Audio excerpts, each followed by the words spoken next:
Freakonomics Radio is sponsored by Hotels.com. Hotels.com gives you access to hundreds of thousands of hotels worldwide. And when you join for free, you can save up to 20% instantly with member prices. Plus, every stay earns rewards. So when you book one trip, you're already lowering the cost of the next one. Hotels.com is simple, rewarding, and designed to help you get more out of every stay. Sign up for free and book today. Hotels.com. It's all in the name. Freakonomics Radio is sponsored by Amica. You know what they say, if you want to go fast, go alone. If you want to go far, go together. So go with Amica and get coverage from a mutual insurer that's built for their customers, one that looks after what's important to you together. Auto, home, life, and more, coverage that fits your unique needs. Amica helps you protect what matters most. Visit amica.com and get a quote today.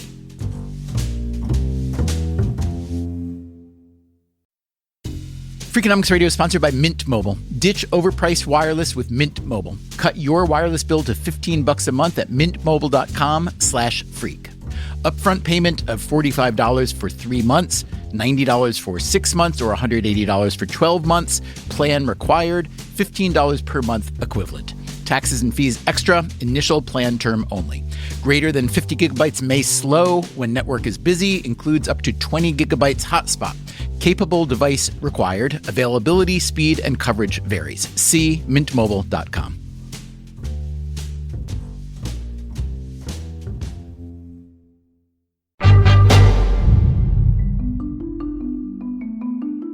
You remember the pandemic shutdown, don't you? At first, they called it sheltering in place. That was an interesting phrase. It evoked a cozy snow day mixed with some Cold War duck and cover. It was later on they took to calling it a shutdown, even a lockdown. Whatever name you prefer. This extraordinary event produced a massive spike in certain behaviors. We all learned to conduct our business on Zoom. Everyone in Brooklyn learned to bake sourdough bread. There were runs on jigsaw puzzles and Peloton bikes. But there were darker sides, too, of all this staying at home. As many people stay home to stay safe, that can be the worst place to be for victims of domestic violence. Organizations aiming to prevent violence say this is a particularly scary time for victims who may be forced to stay home with their abusers. Domestic violence surges during COVID-19 pandemic. That was an NBC News headline in May of 2020, and you could find similar headlines pretty much everywhere. And there were other dark headlines, even aside from the pandemic itself. We were told that suicides would spike and that birth rates would plummet. All these predictions had a certain logic around them. The pandemic was a sudden, unprecedented tragedy, and of course it would produce additional tragedies. But how accurate did these predictions turn out? It's a bit of a false narrative. Today on Freakonomics Radio, the difference between some of the COVID headlines and the actual data. What we find is that the crimes are actually lower. And speaking of crime, did the defund the police movement really catch fire? There has not been a neighborhood impacted by violent crime that has ever asked me for less police officers. What's the downside to overhyping a real danger? And is there an upside? Any mention of domestic violence in the press can be helpful. It would also help if it was very accurate. Accuracy can be elusive, but we'll do our best, starting right now.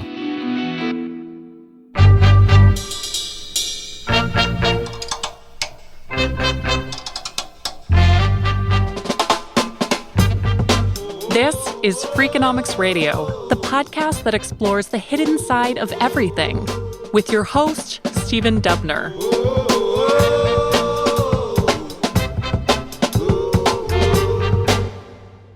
Domestic violence, especially in urban areas, represents a large share of all violent crime. More than a third of all assaults can be linked to domestic violence. While there are male assault victims, the majority of victims are female. If we're concerned with violence against female victims, domestic crimes are the majority. Amalia Miller is an economist at the University of Virginia. I do research on topics in labor economics and law and economics, often relating to the well-being of women and families. For a researcher like Miller, domestic violence is an important and rich topic because it intersects with so many other topics. There's associations with alcohol abuse and a possibility that having access to guns or weapons in the home might lead to greater escalation. Economic distress could be a predictor of greater DV. Just how common is DV, or domestic violence? That's hard to say. Advocacy groups estimate at least 5 million acts of domestic violence are committed against women in the U.S. every year. According to the FBI, there are only around 1 million assault charges brought per year, and that's all assault charges, not just domestic violence. So even if the estimates of the advocacy groups are way high, one salient fact is that many instances of domestic violence are never reported to the police. Amalia Miller has for years been studying exactly how domestic violence is reported. One paper she wrote, along with Carmit Segal, looked at what happened as police departments started hiring more female officers. This is mainly during the 1970s and the 1980s, when women are going from less than 3% of officers to more than 10%. They looked at data from thousands of police departments across the U.S. What we found was that when a local area police department has a greater share of female officers, reporting of all violent crimes against women go up. So conditional on the crime happening, the likelihood that it's reported to the police goes up. And that the increase is most sizable for domestic violence. And do you know what the mechanisms are for that happening? I think that having female officers on the force might have led the police to actually treat these crimes more seriously. It could be that female officers had, more sympathy with victims, or that they took the crime more seriously, and it's possible that they even influenced the behavior of their male colleagues. And then the other side could be coming from victims, right? Where it could be that victims feel more willing or comfortable to actually report what's happening when they're talking to a sympathetic female officer. So they kind of work together. But the data from this study ends in the early 1990s. This is a time when the crime was seen as this private thing, and the role of the police was kind of to keep the peace. You can see how keeping the peace and stopping domestic violence might be at odds with each other. And for much of human history, violence against women wasn't considered a crime at all. In early Roman law, for instance, women were considered the property of their husbands, and husbands were allowed to beat or even kill their wives with justification. In the 15th century, the Catholic Church encouraged husbands to beat their wives if it would help save their souls. Such attitudes have blessedly evolved, at least in many places around the world. In 1993, the United Nations ratified the Declaration on the Elimination of Violence Against Women. The following year, the U.S. passed the Violence Against Women Act, sponsored by then Senator Joe Biden, which acknowledged the criminal nature of domestic violence. Over the next 15 years or so, as most violent crime was falling across the U.S., it's thought that domestic violence fell by more than half. So, progress. But then came COVID-19 and those horrifying headlines. The shadow pandemic is the name the United Nations has given to the rise of violence against women over the past year. So the pandemic and the pandemic shutdowns are completely unprecedented. And so we don't have a prior, exact scenario to look at. I think that the news reporting, policymaking, advocates were all very concerned that domestic violence might increase. In March of 2020, very early in the pandemic, President Trump signed the CARES Act, which included $47 million in domestic violence funding, money for messaging, for boosting the National Domestic Violence Hotline, and to provide housing and other resources for victims. The Biden administration would go on to disperse more funds. Amalia Miller and her fellow researchers, Carmit Segal and Melissa Spencer, started to gather data on domestic violence. They had also seen the alarming headlines. That was kind of our expectation, too, that there's definitely reasons to be worried about an increase. They wound up writing 2 research papers, one looking at domestic violence in Los Angeles during the pandemic shutdown, the other at Los Angeles plus 17 other big cities. We focused on the real-time data that are made available by these police departments, either by posting it on their web pages or that we were able to obtain by a Freedom of Information Act request. The data contained 2 different measurements of domestic violence crimes. One measure that we have is the number of calls for service that the police departments get. And then we have this measure of the number of crimes that the police are recording. So these reports are made by the officers after they've investigated the call and determined that they think a crime has likely taken place. So what'd they find? What we find is that the calls are higher than expected during shutdowns, which suggests an increase in domestic violence. Okay, that seems to match the general perception and the headlines. But the crimes are actually lower during shutdowns, which suggests the opposite. Wait, what? Calls reporting domestic violence were up, but incidents of domestic violence were down? We were somewhat skeptical of the finding, and so we sort of wanted to understand it. Miller considered two potential explanations for why there might be more calls but fewer crimes. One possibility, and this is the one that we think is more likely, is that many of those additional calls may have been coming from an increase in the crime reporting rate, so the number of calls per incident. And some of this may have come from third-party reporters, so people who are not victims or survivors, being more likely to call the police. Like nosy neighbors, do you mean? I would say concerned neighbors, but... That's a much better word, I agree. So that's one possibility. Either there were multiple calls for one incident, or because they were getting calls about things that when they went and investigated turned out either not to have been a crime, maybe it was a loud argument, or it turned out not to be a domestic-related crime. I see. So this, too, is a COVID-related phenomenon because there are more people home to make those calls, yes?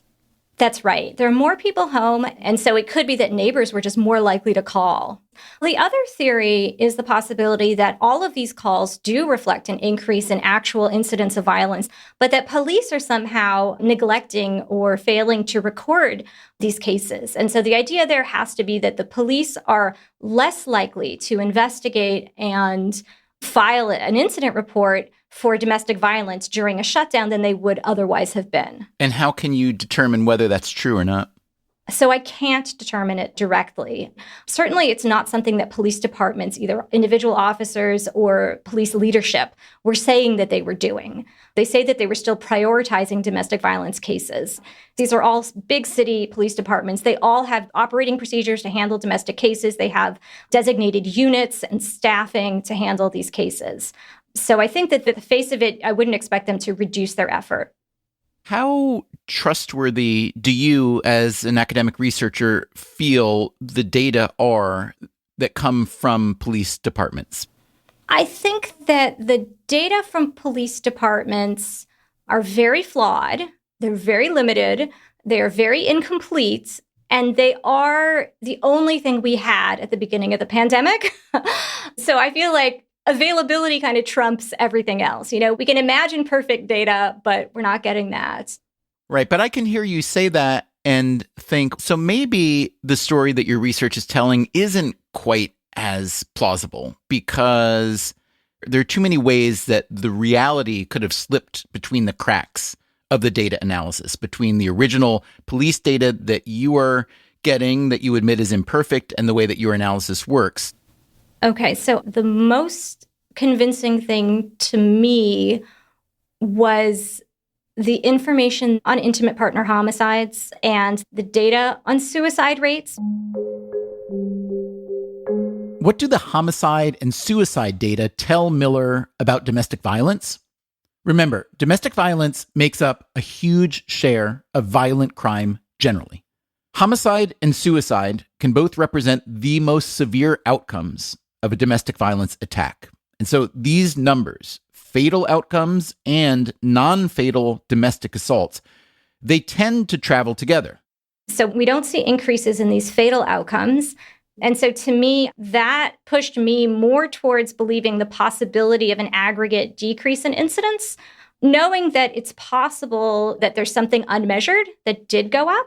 The fact that suicides fell during the shutdown was also a surprise, since experts had been predicting an increase, but the actual data tell a different story.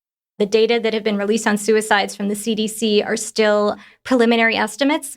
The second quarter, which was the quarter when the shutdown started, shows significantly lower suicides.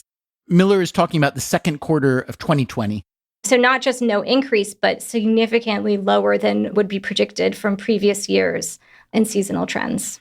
It's the fact that suicides went down when many of us expected that suicides would be increased does suggest maybe that we should have some humility in the face of predictions when it comes to unprecedented life-changing events. And that maybe, we have a basis for our ideas, but we don't know. Experts had also predicted the pandemic would have a big effect on fertility rates in the U.S. On this very show, in fact, episode 447, published in January 2021, the economist Melissa Carney shared her research with us. So this is work I did with my frequent collaborator, Phil Levine. We are expecting a pretty large baby bust. Carney and Levine's reasoning was sound. Birth rates tend to fall during a recession, and COVID-19 certainly produced a recession. As further evidence to support their prediction, Carney and Levine pointed to a big birth decline after the Spanish flu in the early 20th century, even though that pandemic did not create a recession. So how large of a COVID baby bust were they predicting? We should expect a 10 to 13% reduction in births. And based on annual birth rates, that leads us to predict 300 to 500,000 fewer births next year. But guess what actually happened? Not only did the U.S. birth rate not plummet last year, as predicted, it rose by 1%. It was the first increase in the U.S. birth rate in more than 7 years. How do the researchers explain their busted prediction? They said that the labor market recovered much more quickly than expected, and that thanks to massive government financial stimulus, families felt more secure. All of which makes sense, but the point is, any predictions, especially those made in the heat of a global crisis, are susceptible to being wrong. I asked Amalia Miller what she thought about the news coverage saying that domestic violence was surging during the pandemic. Yeah, I don't know. It's hard to think of what I would have done differently. I think that it makes a lot of sense where if you're hearing anecdotes and they're concerning, that it seems like a journalistic responsibility to write about it. The way I interpret it is that it was coming from a feeling of concern and wanting to care for the most vulnerable. And then I think also, at least for my co-authors and me, and I think for many people who did research during the pandemic, there was a desire to feel like you were doing something helpful. Thinking that there's this horrible thing happening and you could help sound the alarm, it seems like a noble pursuit. Some of the other data that Miller used to cross-check the police data on domestic violence did seem to sound the alarm. This data came from the Los Angeles County Domestic Violence Hotline, which has nothing to do with the police. And there we were able to see that calls went up during the shutdown and then stayed elevated after reopening. That would suggest, however, more domestic violence crimes, not fewer. So how do you square those? So I think that the reporting rate went up because of the advertising. In LA in particular, they had this program to set up domestic violence victims and survivors at hotels. And just the presence of that program may have led more people to come forward to the hotline to get help. And it's possible that that reduced some crime incidents. I see. So it's not necessarily that shutdowns didn't increase the propensity for domestic violence, but perhaps there were these measures that actually did work against an increase, yes? I think that's right. There could be some cases where the shutdowns directly reduced incidents, but we don't have that experiment, right? What happened in the U.S. was the shutdown happened, and then there were these pretty remarkable countermeasures, huge increases in resources devoted to addressing the issue. What would have happened without that increased spending or increased attention, we don't know. One way to think about what might have happened in the U.S. is to look at what happened in other countries. Many countries reported early on that domestic violence was spiking because of the pandemic. China, Australia, countries across Europe and Latin America. Some of those countries did spend big money, as we did, to try to forestall the domestic violence crisis. Others, much less so. So what happened? Did domestic violence rise in the places that didn't spend money on it? And did it fall, or at least rise less, in the places that did spend money? Miller tells us the results are somewhere between mixed and inconclusive, at least thus far. And in this case, she says, a cross-cultural comparison may not tell us all that much about the U.S. The U.S. differed from a lot of countries in the sense that the shutdowns were typically not as strict or severe. And everything else is different in terms of, police and the social services and kind of the whole context. We also reached out to the sources of the domestic violence data that Miller collected from Los Angeles. We couldn't get the LAPD to give an interview, but we did hear back from her other data source. Hi, my name is Eve Sheedy, and until about 2 weeks ago, I was the executive director of the Los Angeles County Domestic Violence Council. Does that mean you got fired or something 2 weeks ago? What happened? It does not. It does not. No, I have been working for almost 40 years, so I officially retired, although I am consulting and opining about domestic violence after having been in the field for a long time. The Domestic Violence Council is run by LA County's Public Health Department. It works to connect people who experience domestic violence with services that can help them, and that includes the hotline. So, what did Eve Sheedy see during the pandemic shutdown? In Los Angeles County, there was not a significant increase in the amount of domestic violence. There was an increase in calls to service provider hotlines. In other words, a similar pattern to what Amalia Miller measured in the police data. I think it's a bit of a false narrative about the increase in domestic violence. What we have seen is an increase in severity. So the narrative pushed an understanding of domestic violence that there were people, because they were locked in, they all of a sudden sort of became abusive people. When you're in a dangerous domestic violence relationship, whether there's a lockdown or there is no lockdown, you are stuck in your home. So the concept of a survivor having his or her movements limited because of domestic violence is not limited to a lockdown. That's their life.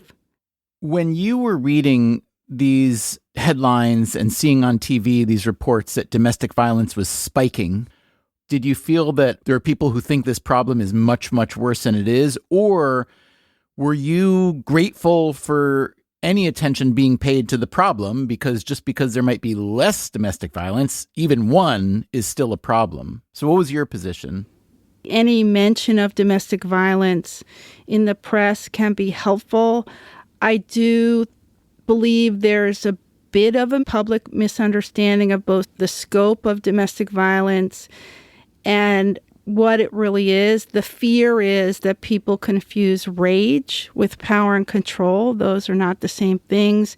So I think overall, from my world and the work I've done, if we could talk about domestic violence much more openly and much more frequently, when you talk about what would help address domestic violence, that would help. It would also help if it was very accurate as well.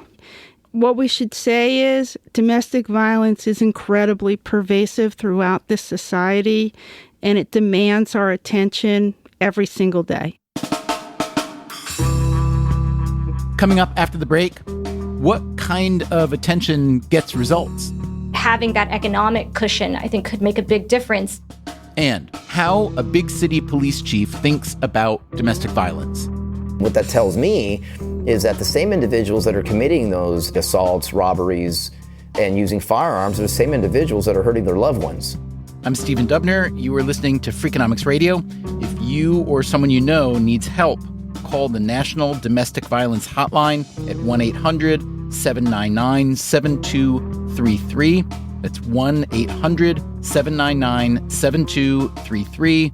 We'll be back in a minute.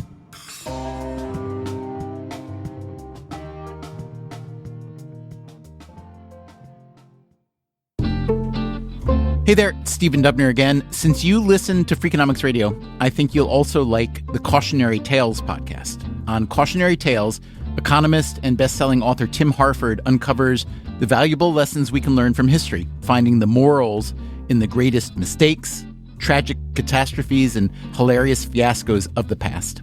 You will get a front row seat as an award-winning choreographer and a rock legend came dangerously close to opening the worst Broadway musical of all time. You'll hear how a tiny change in the blueprints of a hotel led to tons of concrete, steel, and glass crashing down on hotel guests. The hotel story is so interesting that we're going to share a preview of it at the end of this episode, so stay tuned. You can listen to the full story and more from Cautionary Tales wherever you get your podcasts. Freakonomics Radio is sponsored by Cash App. When it comes to Bitcoin, you may be surprised to know that it was invented way back in 2008. If you still haven't made the jump to Bitcoin, Cash App makes it easy. When you buy Bitcoin on Cash App, they hold real Bitcoin for you, one-to-one, and you can withdraw it anytime. It works more like real money and less like something locked in an account. No extra steps, no restrictions, just access and control when you need it. For a limited time, new customers can get $10 added to their balance. Just use code BITCOIN10 when you sign up. And don't forget this part, send at least $5 to a friend in the first 2 weeks. Terms apply. Cash App is a financial services platform, not a bank. Banking services provided by Cash App's bank partners. Bitcoin services provided by Block Incorporated brand. For additional information, see the Bitcoin disclosures at cash.app/legal/podcast.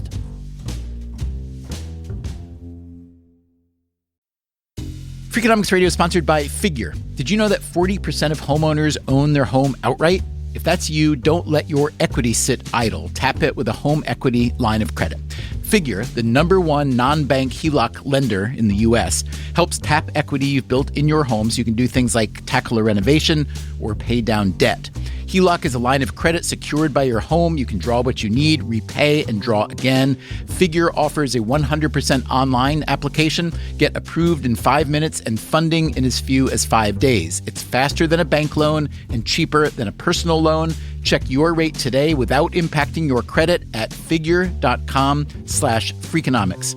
This post is sponsored by Figure, NMLS ID 1717824. Figure is an equal housing lender. For more information about their licensing, visit nmlsconsumeraccess.org. Figure's HELOC is subject to credit approval and terms apply. Freakonomics Radio is sponsored by Square, the business platform that helps sellers become neighborhood favorites. No matter if you're selling 3D printed art or running a design studio, Square helps you run your business without running yourself into the ground. Square was made to work on the go, so you can sell wherever your customers are. With Square, you can track sales, manage inventory, and access reports in real time, whether you're in the shop, on the go, or running things solo. Square supports every major payment method, including tap to pay, and offers instant access to your earnings through Square Checking. Sellers save an average of 44 hours per month by skipping bank transfer delays. With Square, you get all the tools to run your business with none of the contracts or complexity. And why wait? Right now, you can get up to $200 off Square hardware at square.com/go/freakonomics. That's SQUARE.com/GO/freakonomics. Run your business smarter with Square. Get started today.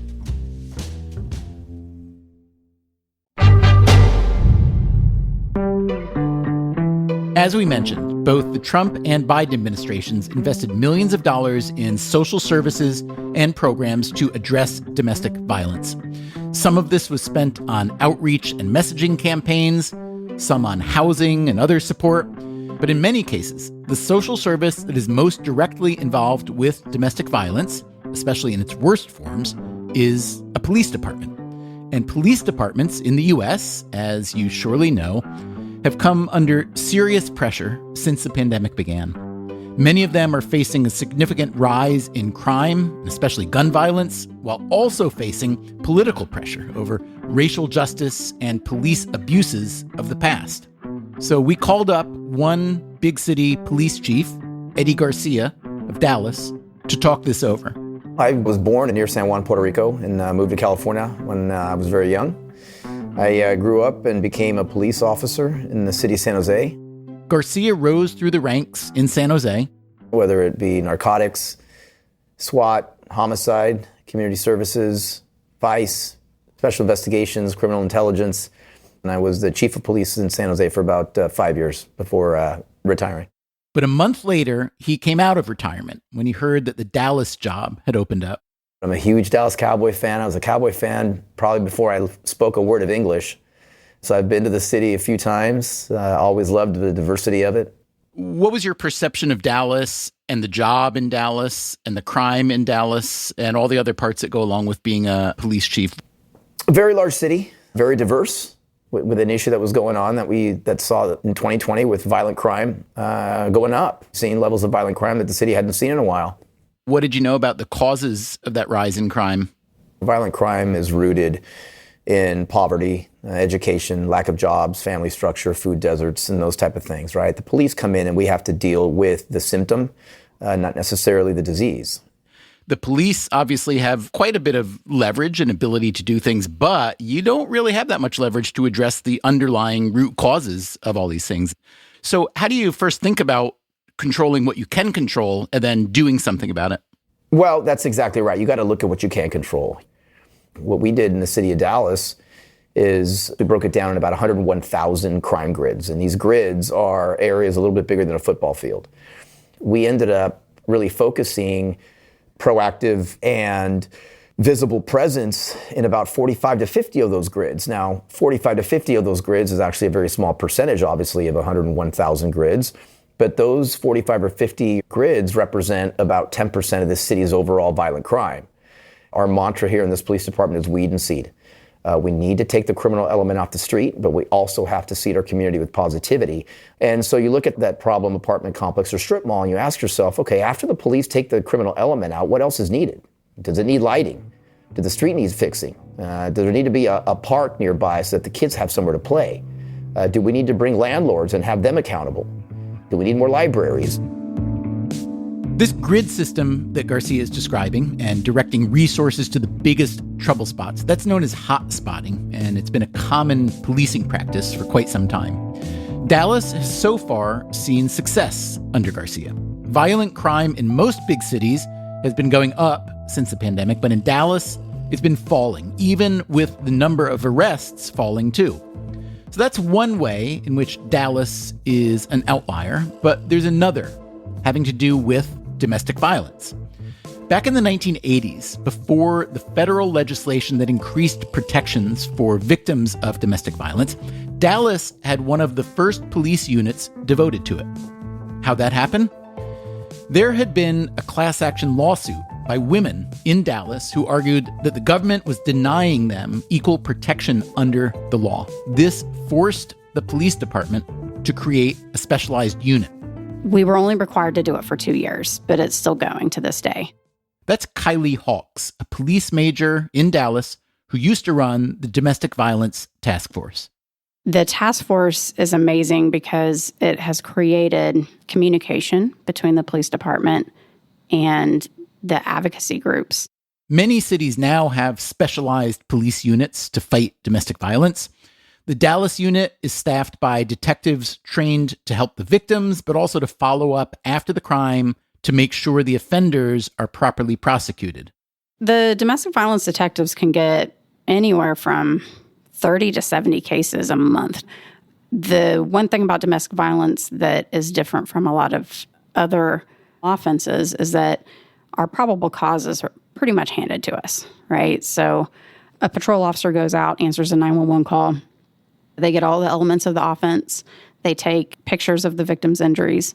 They have their body-worn camera. We have the 911 audio. When you have a large volume of cases, these detectives have to really keep up with it. All this requires a lot of resources and personnel. Chief Garcia recently proposed a plan to increase funding and staff for his domestic violence unit. You know, our crime plan in those grids is based on street-level violence. The robbery at a gas station, the aggravated assault on a street corner, what have you. It's not necessarily concentrating on crimes that happen in homes in the middle of an apartment complex. But as we saw reductions in robbery and ag assaults and murder, we also saw a reduction in intimate partner violence. What that tells me is that the same individuals that are committing those ag assaults, robberies, and using firearms are the same individuals that are hurting their loved ones. So I'm reading here that the long-term trend in violent crime in Dallas is still down, but I see that domestic violence assaults are up around 13%, it looks like. You were talking about the correlation between the criminals in the community, and when those guys are arrested, that tends to lower domestic violence reports, which makes sense. I'm curious if you think about, if you could get the arrow to travel in the other direction. Is there anything that you can do directly? Now, I realize it's in the home. You're not going to go into every home and make sure that there's no trouble going on. But do you think about trying to drive down domestic violence numbers on their own, whether just, for its own sake, or to drive down crime in the community? Well, I think they go hand in hand. I know you only get a snapshot in time, but as of this morning, our domestic violence numbers are trending down once again. But again, those are snapshots in time, right? No police department has a silver bullet to this. We absolutely need to work with our partners and our advocates out in our community. A lot of it was doing home visits to former survivors and former, oftentimes, batterers to do two things. To number one, let the survivor know that we care, we're here, we're paying attention. But on the flip side of it, to let sure that the former batterer, who hopefully is a former batterer, knows that we're here, we're present, and we're also paying attention. What about the legal side? How effective are the legal tools to prevent domestic violence from escalating? Let's say there's been a report. Let's say there's even been an arrest. How good are restraining orders and injunctions and so on? I think they work, but a restraining order is only as good as the individual that's actually going to follow it. And so those are, quite frankly, blind spots I'm not quite sure we'll ever be able to get over. But the system that we have in place has worked well for us. It's not to say it's perfect. In this profession, we could always do better as a team, whether it's us, the DA, or the courts. Okay, let's talk then about what happens after an arrest and a conviction even. In a lot of places, including New York, where I live, including Los Angeles, many other places, there's been a real change in philosophy about bail reform, about recidivism.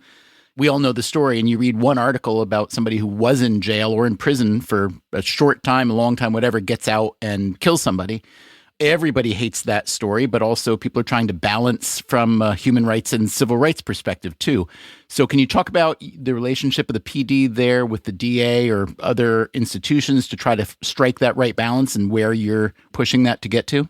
What we have been seeing are irresponsible decisions made by individuals on the bench where individuals have committed violent acts, particularly with handguns, that are released very quickly. And when they get released back to their communities. And so when they reoffend, we have to stand to our communities, explain to them why that was and why that is. I'll say this, there has not been a neighborhood in the city of Dallas impacted by violent crime, regardless of the language spoken, racial makeup, or economic status, that has ever asked me for less police officers. And in fact, unfortunately, it's our communities of color that often beg me for more presence because they're tired of the violence. So right around the time you were coming in to take over Dallas PD, there was this huge movement inspired by the police murder of George Floyd that was centered around a few mantras, Black Lives Matter, but also defund the police. I'm really curious to know whether that vibe was present in Dallas. Well, I'll say this. Our city leadership here, led by our mayor, quite frankly, we're not going to talk about defunding the police and recognize what an irresponsible decision that would be. I think it takes more conversations like the one we're having right now that, yes, absolutely, we need to reinvest in our communities. We need to reinvest in areas that have not been invested in before in a lot of ways that don't have to do with policing. However, those reinvestments are not going to manifest themselves into stronger communities today, this weekend, or next weekend. And oftentimes when I have individuals that are talking about less policing or what have you, I invite them, please, I beg you, come with me to my next community meeting and you stand there with me as I tell this community that there's going to be less police officers in their neighborhoods because they will let me have it. I understand you have proposed a plan for higher bail being set for domestic violence crimes. Can you talk about the coordination to make that happen? I am definitely an advocate for higher bail for domestic violence or intimate partner violence crimes. I know DA's office oftentimes will get scrutiny when it comes to charging individuals. But a DA has very little power over the bail or bond system. That's on judges. And I'll be frank with you, particularly as I see the numbers of individuals being released that have committed violent crime, I'm actually going to send an invite to judges at some point to come with me to community meetings. They need to hear from the people that they're here to protect. It doesn't have to be adversarial. It'd just be an issue of maybe have this in mind the next time you're setting bond or thinking about reducing a bond. So you do need to balance that with fairness, obviously. But there's a narrative that has been going around, let's just call the elephant in the room, that's very far from reality when we're talking about our communities and our neighborhoods that are impacted by violent crime that I think judges do need to listen to. You sound way too smart to get into any kind of political pissing match. But let me just ask you a kind of philosophical question. You know, judges are elected or appointed. Do you feel that most of the judges that you've interacted with in your tenure as a police chief have acted less on a rational assessment or even a common sense assessment and more on an underlying political belief? You know what, I don't want to say, I never like to use absolutes, but when decisions have been made that I scratch my head on, particularly when it has to do with violent crime, very often decisions are being made in the name of social justice that does not make the neighborhoods that we work with, our beautifully diverse neighborhoods, oftentimes that are impacted by violent crime, more safe. They make them less safe. And so, yeah, I'd like to see a level of common sense used, absolutely. Criminal justice reform in the U.S. is a volatile subject. In the most progressive circles, there are arguments to abolish the police and prisons entirely. In Los Angeles, District Attorney George Gascon has pushed to largely eliminate cash bail. He said, quote, "We can break the multi-generational cycles of violence, trauma, and arrest and recidivism that has led America to incarcerate more people than any other nation." I asked Eve Sheedy, who until recently ran the LA County Domestic Violence Council, if this new bail policy was worrisome to her. Well, my personal opinion is I would say no. I would say that is not the opinion of everybody in the domestic violence field here. But if we look over the past 30 years, we have some larger problems in the criminal justice system. There are structural racism issues within that system, and there are other issues that directly impact domestic violence. There are many people who get taken to jail for a minor level of physical violence, which is not to say there's not true domestic violence. That person gets incarcerated, they lose their job, the family loses their income. And the question becomes, are there other ways that we can address this that are effective, where we've used incarceration and law enforcement as a response? In certain instances, is it successful? It is. In many instances, does it get rid of the domestic violence? It does not. But you're suggesting that having a lighter touch when it comes to automatic incarceration, let's say, may actually prevent a lot of domestic violence, long run, yes? What I'm saying is choice is what people need. There are cases which are incredibly dangerous to someone's life, and they need a police response. There are cases where people have strong family or community support, or they are not in that kind of physical danger. They need other kinds of support, and they don't want to access law enforcement either because they have a fear of law enforcement, which many times is, in my opinion, a legitimate fear, or it is not the remedy that they're looking for. So the real answer, in my opinion, is not to do away with one or the other, but to provide choice and provide knowledge so that people can access the services that they need. Some of the research that economists have contributed to that's been really helpful in thinking about domestic violence is the role of non-police factors. That, again, is the economist Amalia Miller.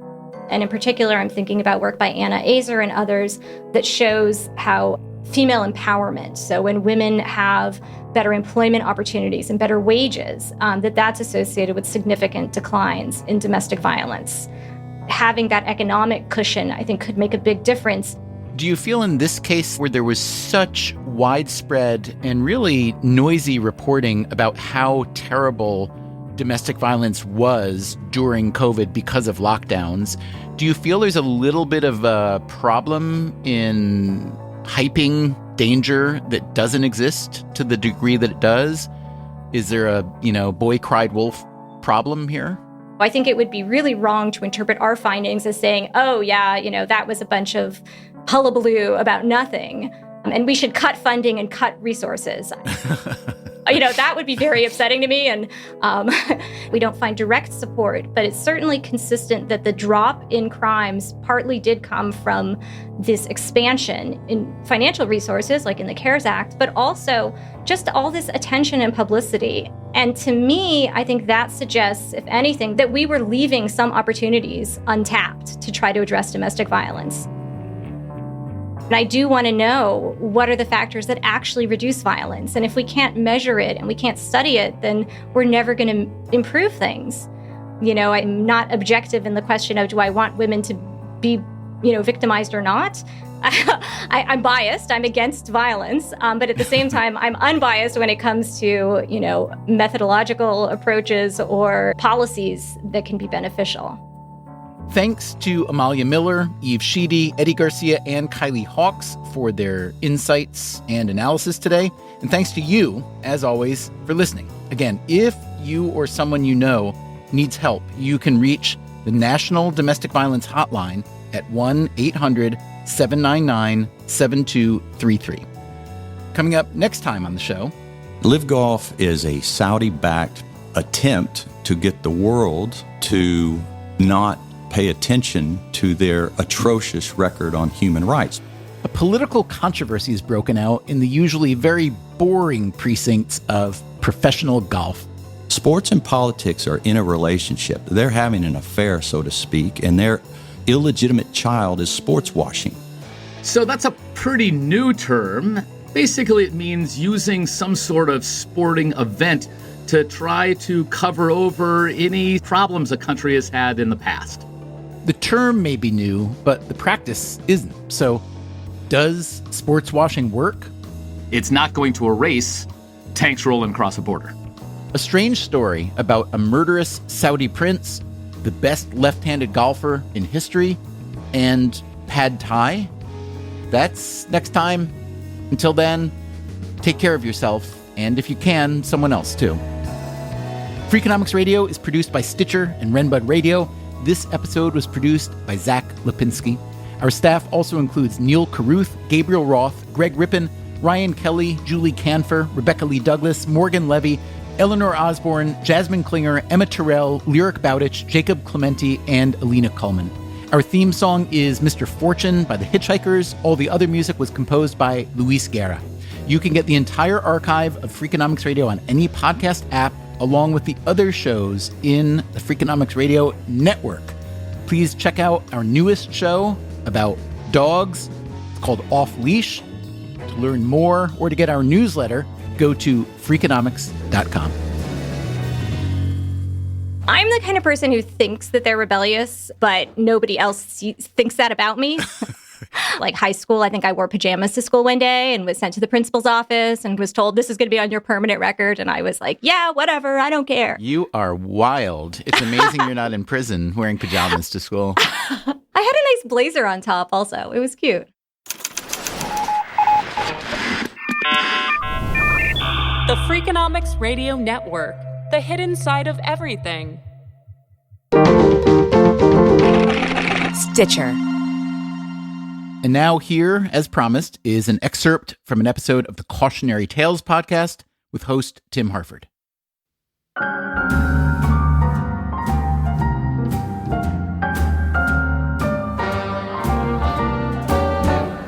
Friday night at the Hyatt Regency, one of Kansas City's most popular dates since the hotel opened just a year earlier. There are queues at the lobby bar. The place is buzzing. It's the summer of 1981, but the orchestra is belting out the big band sounds of the 40s and 50s. Dance contestants with numbers pinned to their backs are doing the mambo and the East Coast swing. But while the music is nostalgic, The hotel lobby is distinctly space age. It's big and airy, with a glass wall letting in the light, and 3 walkways, skywalks, crossing the space on the 2nd, 3rd and 4th floors. They're suspended from the ceiling, so that the lobby itself is unobstructed by columns, all the more room for dancing. Cindy Paulson briefly looks down from the terrace restaurant to see if she can see her father out on the dance floor. The restaurant, on a large mezzanine overlooking the lobby, provides the perfect view. But the lobby floor is packed, and she can't pick him out of the crowd. After a moment, she goes back to work. Cindy's a college student. Her family live in town. Being a hostess at the Hyatt is her summer job. It's 7:05 in the evening. Cindy will always remember that, because she glances across the lobby, out through the floor-to-ceiling glass wall, and sees the time on the clock on the bank just across the street. Then there's a sharp crack, clearly audible even above the music and the loud buzz of conversation. Cindy's eyes refocus from the distant clock to the skywalks in front of her.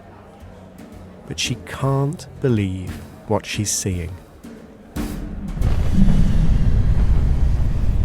I'm Tim Harford, and you're listening to Cautionary Tales.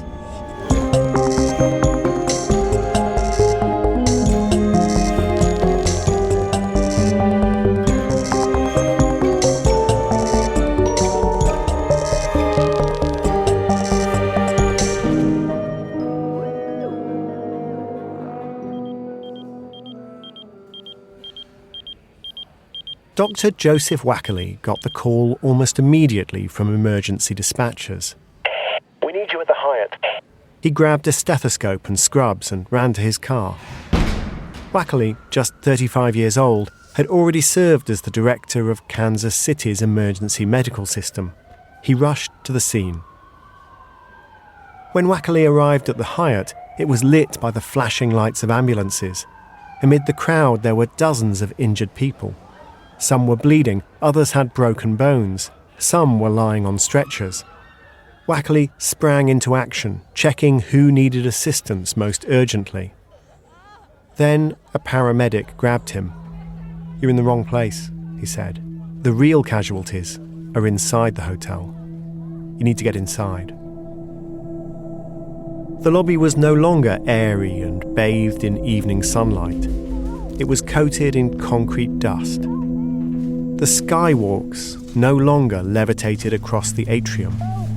2 of them had fallen, crunching onto the busy dance floor. Voices were calling out for help. Electric cables were swinging loose, arcs of electricity sending flashes of light across the dim space. Somewhere high above, a pipe had fractured, and water was gushing onto the lobby floor. It was 6 inches deep already, and threatened to submerge those who were trapped, if anyone had survived the impact, that is. Wackerly could see arms and legs sticking out of the rubble. Dr. Wackerly took charge of the medical operation. It was bolstered by a huge voluntary effort, with taxis, buses and private cars helping the ambulances to get injured people to hospitals. Locals were doing whatever they could to tend to the walking wounded, free the trapped, and comfort families. Among them was Cindy Paulson, the restaurant hostess. She'd helped evacuate the diners at the restaurant, but then she'd returned to the lobby. Somewhere in the middle of that mess was her father. She moved through the lobby, doing what she could. She comforted one couple, pinned under the wreckage. After firefighters were able to free them, Cindy kept looking for her father. 250 miles away in St. Louis, Jack Gillum and his wife arrived home to find the telephone ringing.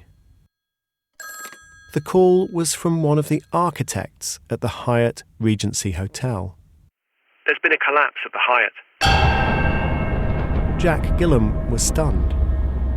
He was the structural engineer of record for the Hyatt Regency Hotel's construction. That meant he was the one who'd signed off on all the designs, certifying that they were safe. And now Gillam was being told that those elegant walkways across the hotel lobby had fallen out of the sky and smashed into the crowd of people below. Jack, the rescue teams are trying to get equipment that can move the fallen sections of walkway. They need to know how heavy the sections are. Reeling, Gillam could hardly think. He stammered out an approximate answer. Each of those airy-looking skywalks weighed over 30 tons. A single walkway section weighed about 8 tons. They were going to need cranes. Gillam managed to charter a plane and fly over, arriving a few hours into the rescue effort. Whatever he expected to see, the disaster was worse. But his job now was to try to figure out how the structure had failed. This was a brand new building. It looked bold, but the engineering was simple enough. Somehow, the structure had failed catastrophically. Somehow, they'd missed something. But what? Freakonomics Radio is sponsored by Ozempic. Innovation happens through rethinking what's possible, and when it comes to GLP-1s, Ozempic pill does just that. Learn more about Ozempic semaglutide tablets, 4 and 9 milligrams, by calling 1-833-OZEMPIC or visit Ozempic.com to view the medication guide and ask your doctor what's possible with FDA-approved Ozempic pill.